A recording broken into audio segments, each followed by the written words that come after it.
stand. We don't usually sit, right? What's up? You ready for games that count? Oh. A couple more weeks of practice. I think we're all ready to go, so we can start to get some stuff that counts around here. But we still been having fun during this part, still learning, still growing. How did you feel the joint practices went last week? Fun. I think we had a lot of fun. Yeah, the environment was a little bit, the altitude and all that they say was, new for a lot of us. First time I'd done anything up there in Denver, but I think we had fun for the most part. I think the talent they had up there was great. It's the reason why, their defense is ranked really highly. But the guys had fun that Thursday. Harris, when the offense struggles like it did last Saturday night against, even though you're not playing, do you guys take that in the offensive line room personally in terms of things you got to get better at? Oh, 100%. Because I feel like, in your room, you want to have a standard, and again, when you watch ball, your plan's always win, but sometimes guys are going to get beat, and that happens. But allowing yourself to just beat yourself, whether it's just you're not really in your iPad and certain calls, or you say you didn't hear something, so you're not communicating, asking questions at the line, those are all things that just can't happen. Those are non-negotiables in the offensive line room. Sometimes a guy might get your hand. Sometimes you might not hear the cadence to get off. Sometimes that happens, but anything other than that, you don't want to see that. With how successful you guys have been running the ball the last couple of years, I know you want to do everything on offense well, but is there a certain pride that comes with running the ball on this level, against defenses like this when you can grind it out the way that you guys have been able to do it? Yeah, anytime you're able to put force into other grown men who are named, to be the best in the world on any given team, I think you take pride in that just as a man, not even as an offensive line, but kind of like after the game, you're like, okay, it's fun. That's the fun part about playing a game, be able to grind it out. It's the 4 minute. You always want to end the game with a 4 minute, be able to run the ball, to pound the rock, to watch people not really want to stand on the field as you keep getting the first downs. That's the fun part. That's what you want to earn, So I think that is very special. As much as I love to pass protect, but it's always fun to end. You want to end running the ball, and you want to start running the ball too, Can you tell when a D-line is disinterested, maybe second half of a game, and then not maybe as into it as they were earlier after? Yeah, for sure. Anytime a defensive lineman has their hands on their hips and they're starting to look at the sideline as if it's college where we still operate off signals and not off of the guy with the green dot, then I think you kind of can see, how they're feeling, Overall, how do you assess where this offensive line is at right now? I love where we're at. With the ones I'm able to speak on the most because that's where I'm in on. But I love our communication. I love the flow that we have. I love how fast some mistakes can get corrected in one meeting. And then we're able to attack the next day. We're not seeing repeat mistakes, which I love to see. And I think all the guys see that. And I love that all the drills we're doing with Coach Fry have been able to translate, which I think has been phenomenal. And I think I love what I'm seeing out of the young guys in the room with Josh Fryer, with JB. Those guys look great, especially on the edge. I watch Hayden on the inside, but, I can't really give the center coach points, I can't. That's not my expertise. But when I'm watching JB and I'm watching Josh, those guys look great and they're having fun. So, we just want to keep the whole room continue to move forward. Do you feel like that group is elevated, especially the ones is elevated from last year to this year? Yes, I do feel that way. The offense as a whole, what kind of steps have you taken from where you guys were last year? Yeah, I feel like just the intent has gone up. It's majority of the same guys on offense, but I think just the intent has gone up. You can see the intent with Tip in the run game has gone up. You can see even the intent with Trey. Well, you guys haven't seen it because we only really played one game with the ones. But in practice, even today, the intent with Trey, even in the run game, has gone up. Everybody knows that he is the leading pass-catching tight end in the NFL. But I think people are I think he wants people to just see him that way because the intent, which he's coming off the ball, you would think he's trying to be like Tip, trying to match that intensity. So I think everybody could feel that. Of course, James and Trey, those guys continue to do what they do, but I think just the intent, especially within the box, has gone up. I'm not really spending my time to watch receivers to see where the cuts or outside steps. I don't know. You were just talking about how Trey is trying to show tip intent. Yeah. So is Tip trying to show Paris intent? Yeah, I mean, we're all trying to, right now, off that one preseason game, we're all trying to get as many plays like Tip on tape. I know, it's personal foul, diving on him and all that, but I don't think anybody in the room was mad at it. You know what I mean? Because we were all like, same situation. Like, you knock somebody down off one hit that fast, you kind of want to do that. It's fun. It's fun to watch the next day. And that's kind of stuff you talk about in the huddle. We want to show execution, but we want to put some plays on film of just being, just playing hard, being able to finish guys. You see that happened. He wanted to finish them. We want more of those type plays across the line. Our line, we want to be able to tip out with the knockdowns. And Tip's goal is to beat everybody in the offensive line room with knockdowns. So, it's just more competition, Paris, do you find yourself with roster cuts coming next Tuesday, do you find yourself trying to help some of the guys that may be on the bubble or may not be sure of their future? Do you find yourself trying to help guys? Yeah, especially I think this last week, I've been spending a lot of time taking to talk to guys, not only about making sure their technique aligns with what we want to see, but I think even the aspect when it comes to their mind and the way that they approach it.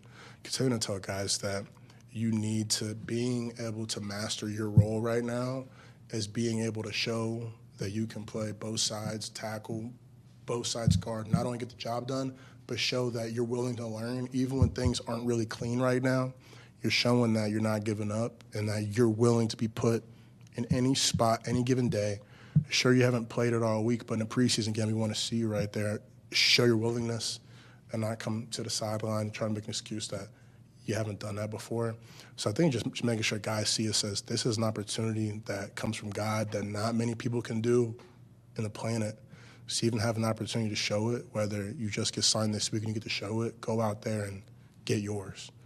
Come out there with that same intensity as you're now the one left tackle. You're now the two right tackle. You're now the starting center. So you need to own it, not like it belongs to Fro, but it belongs to you right now for this week versus Raiders, That intent that you were talking about, what does that look like on Sundays? How does that show up on Sundays?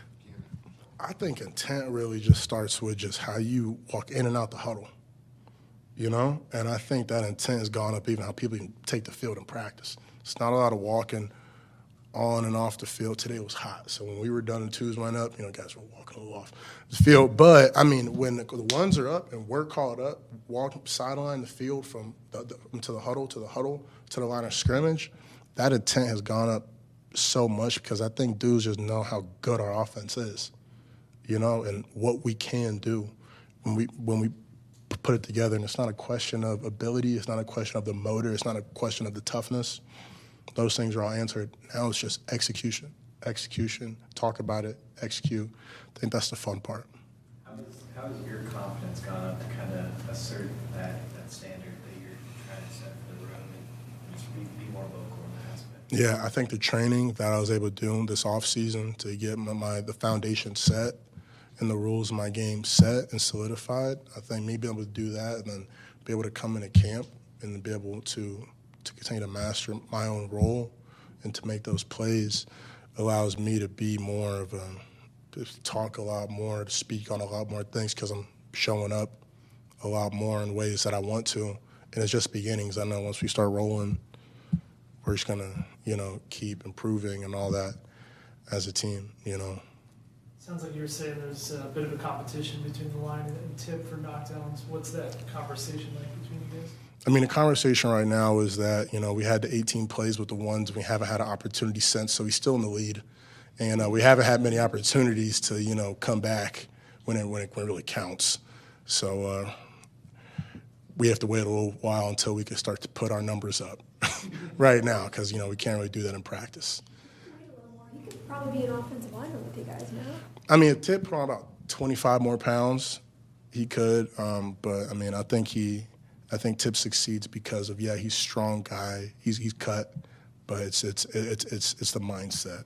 He throws his whole body into everything, which we love to see. But we're counting down the days until we're able to have another play that counts, so we can start to keep track. I might have to start keeping track.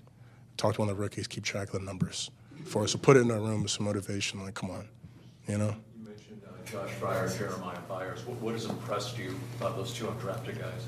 Oh, I think just with, they don't approach the field like they are, like this is their first year in the league. In terms of when they take the hard coaching, like I've known Jeremiah and Josh from college. I played with Josh for years. We came in out of high school together, and with Jeremiah, he almost transferred to Ohio State. So I was his host. So I've known Jeremiah. I spent a couple of days Jeremiah's official visit, at my dorm and whatnot. But I talk to those guys. Like I talk to Fro, Jonah, Beach, whatever. I keep it 100 with them. I don't do the rookie. I pat them on the back. Hey, you guys, it's real points. It's real coaching. It's real standard. Guys, they hear it, they shake their head, and they boom, and they try it again. There's not a lot of fight, or there's not a lot of when I say fight, they're not trying to fight the coaching, is what I mean. It's not a lot of fight. There's more like, boom, I got you, let's do it. And I love seeing it out of them. You tell them the flip sides, they're like, I love it, let's do it. And I love what I see out of them is the willingness to learn, What's that like for you to know so many guys going back to high school, kind of watching you guys go through college together? Even Fry, he recruited you in high school. UCLA. You've known him, you've known all these guys for so long. What's it like kind of see all you guys progress kind of where you are? Yeah, I think I love the, just how cool it is that life comes all the way around. You know what I mean? And we don't even know how many people in this room will have full circle moments with each other. I think that's kind of cool with how the game works. I actually typed it in the chat GPT the other day. I was like, been talking to chat a lot lately, right? I talked to chat GPT the other day, and I was like, what are the odds to have the same coach in college and NFL? And it was based on that, it was you have 0.05% chance to have that happen. So I was like, stuff like that's kind of cool. Or me and Josh were teammates in the All-American Bowl, then Ohio State, then here. It's just stuff like that's kind of cool. And we know that there's a plan, and we know that all this was put together for a reason. So we see it as a mission. You know what I mean? Not just another year, but we see it as a mission. Too many things have just been aligning in the building. We're all excited to get this thing going. What does it mean to add Will back to your room? To have him back is awesome. Right now, he's still, we're working to get back on the field. He's flying around. He's moving. We love to see, the Miho back in the building with the vibes. But no, we're excited, and I think it just adds some more power to the room all around to have a vet guy like that back. So, and we're happy he's healthy, and he's the speed that he's able to get healthy at is amazing. Do you have a preference or a different enjoyment level for run blocking versus pass blocking? No, not really. I love pass blocking. I think it's I feel because you can get the most yards super fast doing that. It's the best. Depends on the run play. For me, I love the pull. I love the pull. I like to be in space. I like to pull inside to get the linebacker on the side. I like to pull outside on a DB who thinks I can't catch him. Those are fun. I love the exciting plays, and I feel like pass blocking is always I feel like it's exciting. Sometimes at tackle, when you're at the point of attack, then being able to block the run is fun, but sometimes you're not really at the point of attack. I'm gap seal hinging here, and a ball's going over there. But when you're at the point of attack and you're at the point where they're watching film and you're like, this is a block that makes the play, then, that's when you come with the huddle hype. And that's when I'm doing the extra talk and smacking Evan on the helmet. And he's like, Jesus, bro, relax. I'm like, no, it's our time. It's our side's time to shine, So that's when the run blocking is always fun. But when you're the left tackle, every single pass rep is fun, What's been the most random thing you put in the chat GPT since you've been using it? ChatGPT, I probably can't even talk about the craziest. I'm really into conspiracies, you know what I mean? I got to talk off the record about my Chat GPT conspiracy talks we have. I won't pay for the plus, the $20 a plus. I won't pay for it, so I just have to pick it up the next day. But, no, me and Chat, just lately, especially in Denver after the ones we're done in Denver after practice, me and Chat were just typing it up, just learning. It's kind of cool. You know? Harris, how tough is roster cut day for you? Yeah, I mean, I feel like it's one of those things where it's like I feel for the guys that, you know, have been here since OTAs and they're trying to fight for a spot to be here. And I think all I can do is encourage, you know, and it's like I told even the guys, you know, who came here to draft, I was like, my advice to them when they came here, I was like, don't look who in the room is ahead of you. Don't look who's older than you. Don't look at who's had certain starts, who's, you know, played in certain games or what the money's looking like in certain people's pockets. To the side, I said, you just be the best version of yourself. You're here for a reason. I was like, just be the best version of yourself. And I feel like when you show that, whether it's here or during the preseason, like teams will notice. So whether you're here, you're somewhere else. You know, I just started to tell guys that, you know, especially the rookies first time asking me what it's like if you do get cut.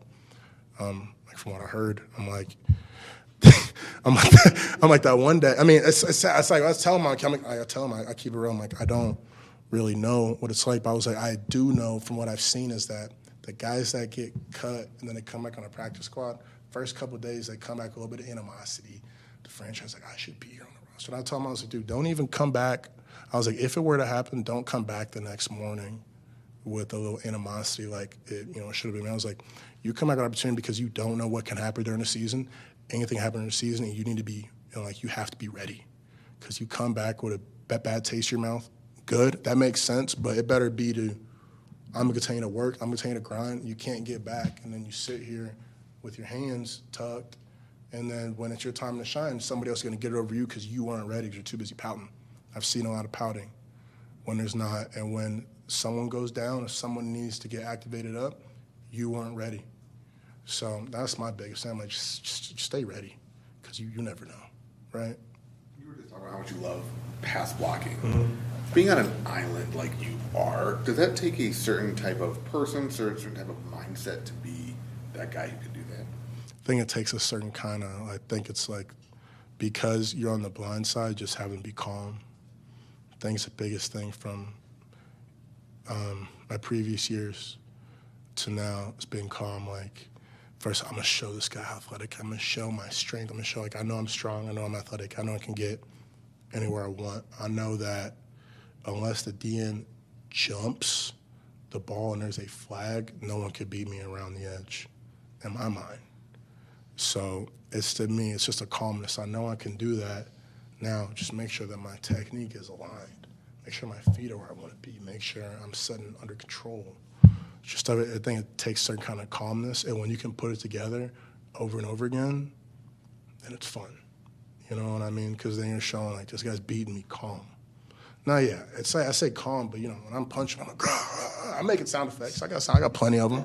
But, like, you know, the mindset is calm. It's just my stance, drive intent, my squareness, and just playing. So I think that's kind of the mindset you got to have as a left tackle. You know, there's a level of calmness to it, so you can see everything, you know? With that said, how do you feel like Kyler's trusting you on that side as kind of around with you and each other? Yeah, I mean, my goal is to be as far away from him as possible. I mean, I feel like I don't really see where I'm at in necessary. Hold up, sorry, I kind of lost my train of thought. But, no, I feel like it's been good. I mean, we just do the fist bumps every now and then. So I know that solid. He was coming up to me, yo, fist bump. And I'm like, cool. We're on the same page. I'm far away from him. He feels comfortable. So I'm happy. He's happy. If he's happy, we're all happy. O-line room's great. So. Early in training camp, Jonathan Gaines said that your ceiling was bars. You've openly talked about wanting to be one of the best offensive tackles in the league. What's it mean to have that confidence match from the coaching staff? Yeah, I mean, that's what you want. You want how you feel about yourself to be seen by other people. You know, like, you want that to be seen, and I'm a believer in, you know, you want to. I believe you have to say it to manifest that, and I think to see that, you know, see that alignment from the coaching staff, you know, from my teammates, from people up above. I love to see that. Now it's time for me to show it. You know, I've showed it training camp, I've showed it here.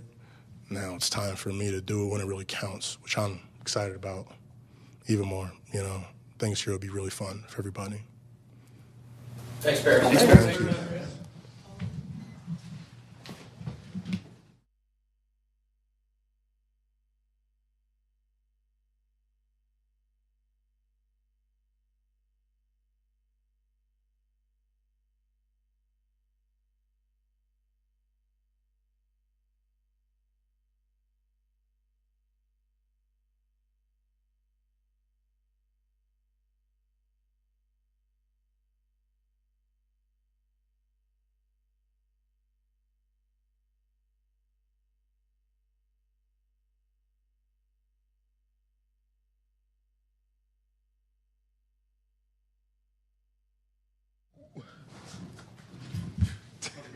Doing well about stuff.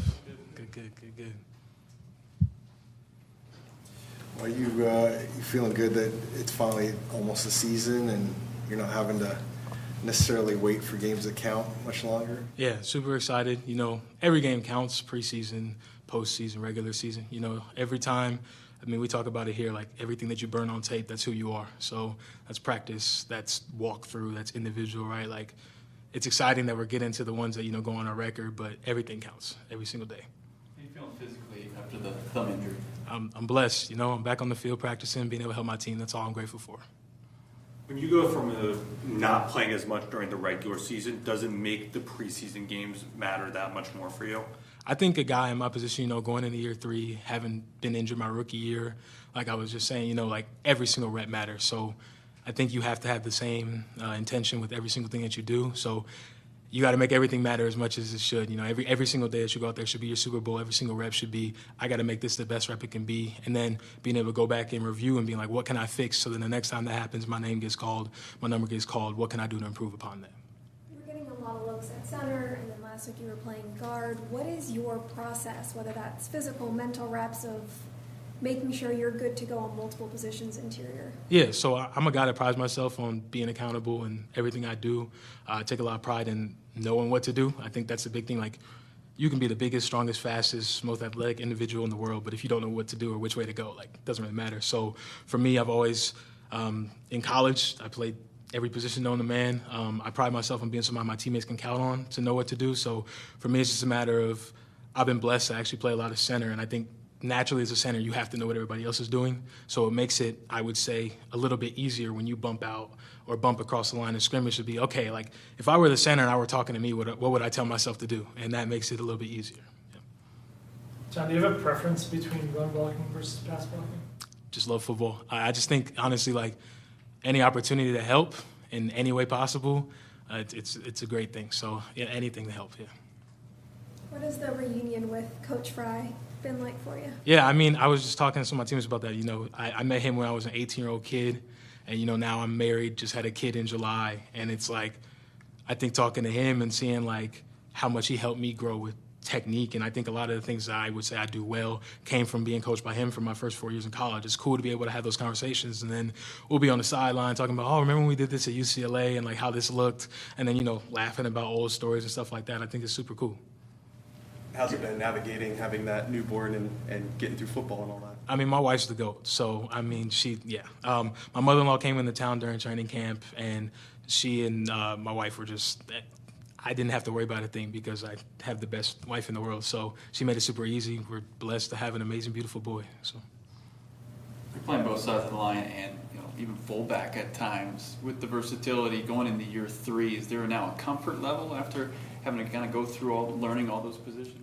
I think I'd say so, yeah. But, like, you never allow yourself to get, of course I'm going to say comfortable, but you never allow yourself to get relaxed and say, okay, like, I have it figured out. Like I was saying, you know, every time we take the practice field, every player on the field makes mistakes. So it's about navigating those mistakes, making sure you don't repeat the same mistakes over and over again, and then making sure that the margin for error just gets thinner and thinner every single practice, every single play. Is there been a conversation about getting you a touch at fullback? We'll see. I mean, any way I can help the team. John, how did you guys react? Obviously, the offense struggled against the Broncos last Saturday night. How did you guys react, and what are you doing this week to kind of improve that for Saturday night? I think the process doesn't change, win, loss, draw, you know. Like I was saying, you know, you have a great practice, you have a great game, you get absolutely manhandled and you lose, there's always things to fix. So you can't get too high or too low. The nature of this business is everybody gets paid to play and make plays, so you're going to win some, you're going to lose some. It's about making sure you're process-oriented, not result-driven. John, thank you. Thanks, guys.